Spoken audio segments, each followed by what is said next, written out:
Welcome back to another episode of In the End, There's Always a Disney Guy. Before we get into today's episode, make sure you go check out my Disney Guy blog site, and subscribe to my Disney Guy. Not my Disney Guy blog site, my blog site on my Disney Guy site. And yeah, go check that out. So today, you guys, as you guys know, we're gonna be discussing Grey's Anatomy. As you guys know, Grey's Anatomy mostly pertained around COVID. And it definitely revolved around everything that is and was COVID, basically. And the challenges that Grey Sloan faced as they were dealing with COVID. Season 17 was one of the most deepest seasons, I would say, of them all. I don't know about you guys, but that was a deep season and very emotional. We lost DeLuca. Meredith lost Derek all over again in the beach theme that they made. And I guess fans were kind of clueless about how that Meredith COVID coma worked. So everybody knows that the subconscious mind the brain is a very complex thing. And one thing COVID likes to do is it likes to mess with the brain a lot, which is what it did to Meredith. It didn't just mess with her respiratory system, but COVID also affects the brain to the point where the brain goes unconscious. The subconscious mind is kind of a place that is basically, it's created off of your memories, right? I'm guessing since Meredith's subconscious was the beach, I'm guessing she's probably had a lot of beach memories, or she probably loves the beach a lot. Because that's where she met Derek and all of her other friends she's lost along the way. The reason that this is so is that because she was drifting in and out of consciousness, she kept going back into this beach state and then back into like being conscious and then going back unconscious. So that's how her COVID situation works. Now, the reason why she wasn't waking up the last time she went unconscious was because Meredith had a decision to make. If Meredith would have chose to stay with Derek, she would never leave, which means she would die in the real world. Which obviously, I'm honestly not surprised that they didn't do it like that, because I know Grey's Anatomy. And I know they wouldn't kill off Meredith this quick. And on top of that, Kristen Vernoff has already made it clear that whenever Ellen Pompeo decides to leave, that's when the show will end.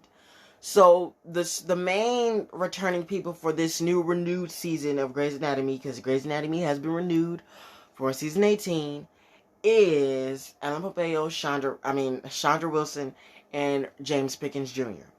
Now, I'm not gonna lie.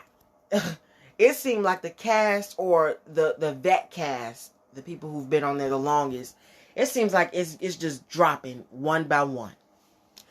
Now, I don't know why, like, who, when, where, but these people are dropping, these cast members are just dropping left and right. Soon enough, it's just going to be Ellen Pompeo and Chandra Wilson. And I'm pretty sure if Chandra decides to leave, If Chandra decides to leave, most likely the show is going to end. Because, we got to keep the main cast at some point.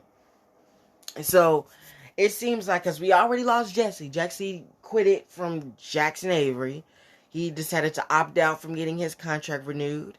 So, but Ellen Pompeo, Chandra, and James have got their contracts renewed for this upcoming season. Like I said, this season was very deep, mainly pertaining to the events of what happened to COVID. The season premiere of the season was amazing, and the show got, I think, 15 to 20 millions of views this season. And I'm not surprised, because this season was, it was a lot, and the promos of the episodes were even deeper. So I wasn't really surprised when I saw the viewings and the ratings that they got this season. Grey's also discussed some racial equity that is going on currently in the world in that season as well.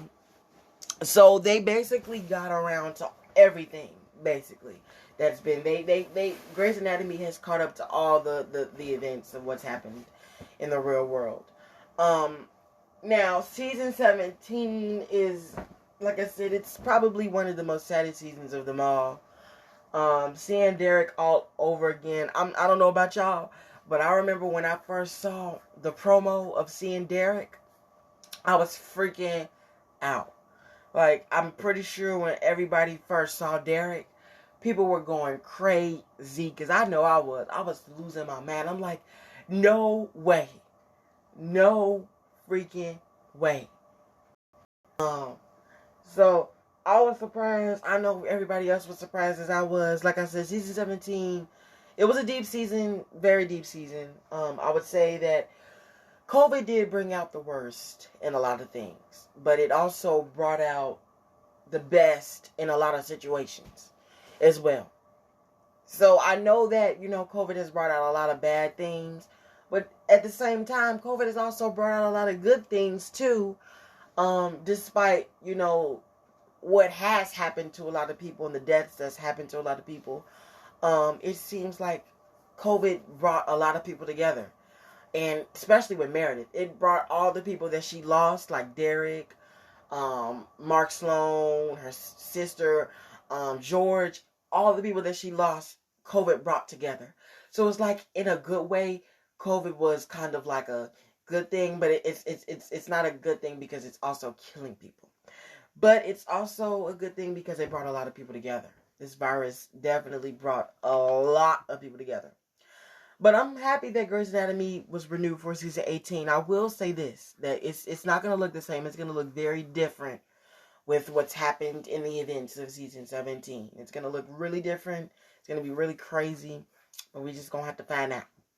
Thank you for listening in to today's episode. Make sure you subscribe to this podcast and go stream all the episodes of season 1 right now. They streaming. Go check them out.